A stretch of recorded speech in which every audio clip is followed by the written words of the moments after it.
Joint parliamentary committee यानी JPC ने जो अपनी रिपोर्ट दिया था सरकार को, आज उसको संसद में रखा गया, संसद के पटल पे रखा गया। उसके बाद वोटिंग के बाद उस रिपोर्ट को, जो जेपीसी की रिपोर्ट थी वक्फ एक्ट की, उसको एक्सेप्ट कर लिया गया। अब उस रिपोर्ट के बाद सरकार एक नया ड्राफ्ट बनाएगी और वो फिर से ड्राफ्ट पे संसद में चर्चा होगी। उसके बाद वक्फ एक्ट पास होगा। एक बात लेकिन इसमें क्लैरिटी ज़रूरी है कि ये जो नया कानून बनेगा ये कब से लागू होगा।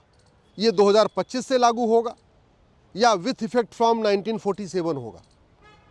दूसरा, क्या जो 10 लाख एकड़ ज़मीन पहले कब्जा हो चुका है, उन ज़मीनों का विवाद कहाँ, उन ज़मीनों का जो विवाद चल रहा है वो अभी भी वक्फ बोर्ड में चलेगा, वक्फ ट्रिब्यूनल में चलेगा, या अब वो चलेगा एडीएम के यहाँ, एसडीएम के यहाँ, डीएम के यहाँ चलेगा। भारत के संविधान में वक्फ नाम का शब्द ही नहीं है। भारत का संविधान कहता है जो कानून हो वो सबके लिए समान होना चाहिए। जमीन के विवाद के लिए कभी कोई ट्रिब्यूनल नहीं बनता है। जमीन का विवाद तो हमेशा एसडीएम के यहाँ चलता है, एडीएम के यहाँ चलता है, कलेक्टर के यहाँ चलता है, कमिश्नर के यहाँ चलता है। अमेंडमेंट का स्वागत है, लेकिन सवाल ये है कि अगर एक कम्युनिटी के लिए वक्फ बोर्ड है, वक्फ ट्रिब्यूनल है, तो फिर हिंदू के लिए अपना बोर्ड, अपना ट्रिब्यूनल क्यों नहीं होना चाहिए? वन नेशन वन लॉ क्यों नहीं होना चाहिए? सबके लिए एक जैसा प्रावधान क्यों नहीं होना चाहिए? जो 10 लाख एकड़ ज़मीन पे वक्फ बोर्ड कब्जा करके बैठा हुआ है, उन ज़मीनों की ऑडिटिंग का क्या होगा? ये जो कानून बदलेगा, ये आज से लागू होगा, ये पहले से लागू होगा? इन सब पे क्लैरिटी बहुत ज़रूरी है। मैं पहले भी कई बार कह चुका हूँ, अगर ये वक्फ एक्ट रहेगा, आज सरकार इसको बदल के इसमें कुछ संशोधन करेगी, कल को कोई और सरकार आएगी, वो दोबारा फिर से पुराने वाले को बहाल कर देगी। इसलिए कहते हैं ना, न रहेगा बांस न बजेगी बांसुरी। इसको जड़ से ख़त्म करना चाहिए। और जो संविधान के शेड्यूल 3 में जो व्यवस्था दी है, uniform charity code, uniform endowment code, uniform property code, वो लागू करना चाहिए। बड़ी सीधी सी बात है, अगर वो वक्फ बोर्ड चलेगा, वक्फ ट्रिब्यूनल चलेगा, तो जहाँ विवाद होगा वो अभी भी जाएगा, वक्फ बोर्ड में जाएगा, वक्फ ट्रिब्यूनल में जाएगा।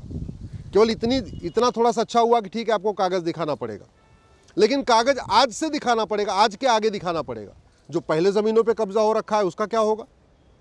वो वहाँ तो वो पुराना वाला कानून अगर लागू रहेगा, फिर तो पुराने कानून से कोई राहत मिलने वाली नहीं है। जो नदियों की ज़मीन, खेल के मैदान, ऊसर ज़मीन, बंजर ज़मीन, रेलवे की ज़मीन, डिफेंस की ज़मीन, हाईवे के किनारे की ज़मीन, एक्सप्रेसवे के किनारे की ज़मीन, जो कब्जा कर लिया गया है, उस पर अगर ये लागू नहीं हुआ नया वाला प्रावधान, तो उन ज़मीनों को वापस ले पाना बड़ा मुश्किल, मतलब कठिन है, हो ही नहीं सकता। और दूसरा, एक जो बड़ा खतरा ये बना हुआ है कि अगर ये कानून रहेगा, तो अगर वर्तमान सरकार इसमें संशोधन करके कुछ कर सकती है, तो कल को, परसों को कोई और सरकार आ गई तो वो फिर से पुराने वाले कानून को बहाल कर देगी और भारत में फिर लैंड जिहाद फिर शुरू हो जाएगा। इस कानून को बनाया गया था केवल और केवल भारत की ज़मीनों पे कब्जा करने के लिए, ज़मीनों पे कब्जा करने के लिए बनाया गया। इसीलिए नतीजा ये हुआ कि 10 लाख एकड़ ज़मीन पे कब्जा हो गया, और कब्जा ऐसा हुआ है कि उसको छुड़ा पाना नामुमकिन हो चुका है।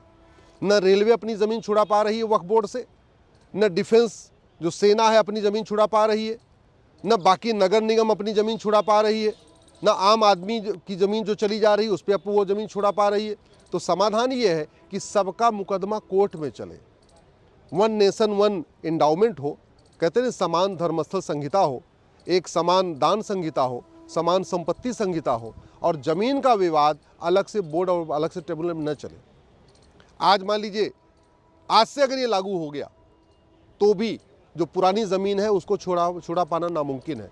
इसलिए मैं सरकार से निवेदन करता हूँ, संविधान के शेड्यूल 7 के अनुसार इस वक्फ एक्ट को ख़त्म करें, वक्फ बोर्ड को ख़त्म करें, वक्फ ट्रिब्यूनल को ख़त्म करें, और ख़त्म करके एक यूनिफॉर्म चैरिटी कोड बनाए, यूनिफॉर्म इंडाउमेंट कोड बनाए, यूनिफॉर्म प्रॉपर्टी कोड बनाए। ज़मीन अपनी दान की जाती है, दूसरों की नहीं।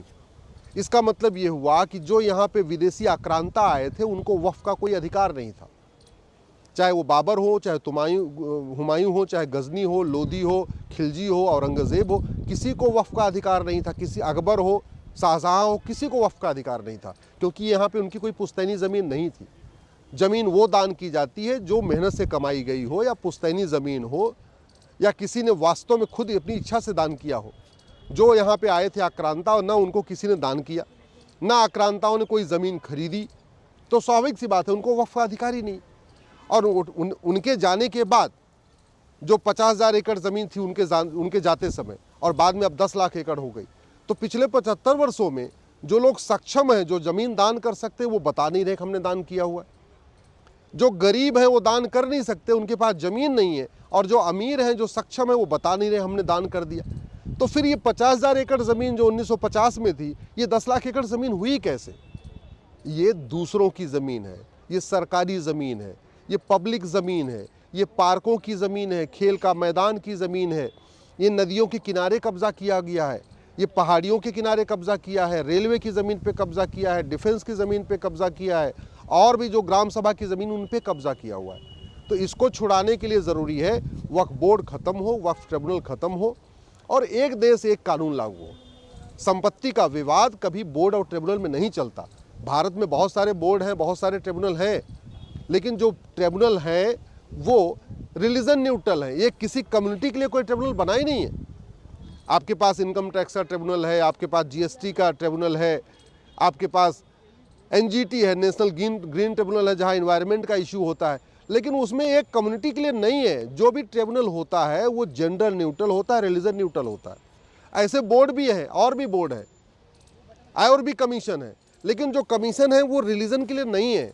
जो महिला आयोग है वो देश की सभी महिलाओं के लिए, जो आपका SC ST है वो देश के सभी SC ST के लिए, एक रिलीजन के बेस पर नहीं है। जब भारत का विभाजन मजहब के आधार पे हो चुका था, इसीलिए संविधान निर्माताओं ने आर्टिकल 13 में कहा कि अब मजहब के आधार पे कुछ भी नहीं चलेगा। अब मजहब के आधार पे बोर्ड नहीं होगा, मजहब के आधार पे ट्रिब्यूनल नहीं होगा, मजहब के आधार पे कोई योजना नहीं होगी, मजहब के आधार पे कोई वजीफा नहीं होगा, मजहब के आधार पे कोई आयोग नहीं होगा, मजहब के आधार पे कोई मंत्रालय नहीं होगा। इसलिए मैं सरकार से निवेदन करता हूँ और आप लोगों से निवेदन करता हूँ, अपने अपने सांसद और विधायक से मिलिए, अपने खास तौर पे सांसद से मिलिए, चूँकि वक्फ एक्ट सेंट्रल का कानून है, इसमें विधायक कुछ कर नहीं सकते। तो अपने अपने जिनको भी आप लोकसभा के सांसद को जानते हैं, राज्यसभा के सांसद को जानते हैं, उनसे जाके मिल के ये पूछिए कि भारत के संविधान में वक्फ शब्द तो है ही नहीं है। जब वक्फ शब्द नहीं है तो फिर वक्फ बोर्ड क्यों, वक्फ एक्ट क्यों, वक्फ ट्रिब्यूनल क्यों? भारत का संविधान तो कहता है जो कानून बना वो सबके लिए होना चाहिए। तो इसका मतलब यूनिफॉर्म चैरिटी कोड होना चाहिए, यूनिफॉर्म एंडाउमेंट कोड होना चाहिए, यूनिफॉर्म प्रॉपर्टी कोड होना चाहिए। हिंदी में कहेंगे समान दान संहिता, समान धर्मस्थल संहिता, समान संपत्ति संहिता। और ज़मीन का विवाद तो कभी ट्रिब्यूनल में चलता ही नहीं है। कोई भी ज़मीन का विवाद ट्रिब्यूनल में नहीं चलता। ज़मीन का विवाद ये कोई धार्मिक मामला नहीं है। ज़मीन का विवाद सीधे सीधे लैंड का इशू है, सिविल प्रोसीजर कोड के अंतर्गत चलता है। और जो ज़मीन का मुकदमा है वो तहसीलदार के यहाँ चलता है, SDM के यहाँ चलता है, ADM के यहाँ चलता है, कलेक्टर के यहाँ चलता है, कमिश्नर के यहाँ चलता है। जो ज़मीन का विवाद है वो चकबंदी अधिकारी के यहाँ चलेगा, SOC के यहाँ चलेगा, DDC के यहाँ चलेगा। तो फिर एक कम्युनिटी के लिए अलग से वक्फ ट्रिब्यूनल क्यों? फिर तो सबके ज़मीन का विवाद, चाहे वो हिंदू का हो, हिंदू जैन का हो, हिंदू पारसी का हो, या हिंदू मुस्लिम का हो, चाहे वो मंदिर का विवाद हो, चाहे वो गुरुद्वारे का विवाद हो, चाहे वो बौद्ध स्तूप का विवाद हो, चाहे वो चर्च का विवाद हो, चाहे वो मस्जिद का विवाद हो, मुकदमा तो सीधे सीधे जहाँ सबका चलता वहीं चलना चाहिए। एक कम्युनिटी के लिए अलग से बोर्ड बनाना, अलग से ट्रिब्यूनल बनाना, ये लॉन्ग टर्म में 20-25 साल के बाद बहुत दुखदाई होगा। अगर आप सोच रहे हैं कि आज का जो आज संशोधन हो रहा है वो पर्याप्त है, तो मैं उस संशोधन का स्वागत करता हूँ। सरकार ने कम से कम इतना आगे कदम बढ़ाया है, लेकिन इस संशोधन से जो 10 लाख एकड़ ज़मीनों पे कब्जा हुआ है, उन ज़मीनों को वापस ले पाना मुश्किल, मुझे तो मुश्किल लगता है।